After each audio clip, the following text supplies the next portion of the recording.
दिलीप कुमार कोषाध्यक्ष भैया की तरफ से बहुत बहुत रुपए के पुरस्कार, बहुत बहुत कोटि कोटि नमन। और मैं इस मंच पर सीधे सीधे भोजपुरी के बहुत ही अच्छे कलास उस्लाम को मंत्रित करने जा रहा हूँ। सीधे सीधे कुछ प्रेमी जी से आग्रह की स्टेज पर आगे हैं और कुछ प्रेमी जी से आग्रह कर आगे हैं। मैं रोना ज्यादा नहीं पढ़ना चाहूंगा, आप सब मैं आप सबके मां के दिल तक पहुंचना चाहूंगा।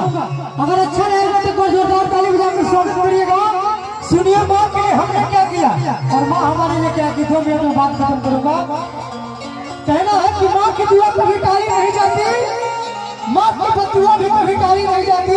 3-4 बर्तन मांज के 4 बच्चों को पाल लेती है मां, लेकिन वही 3-4 बच्चों से एक मां नहीं पाली जाती। माता जोरदार ताली बजाकर स्वागत करिएगा। आइए सीधे सीधे खुश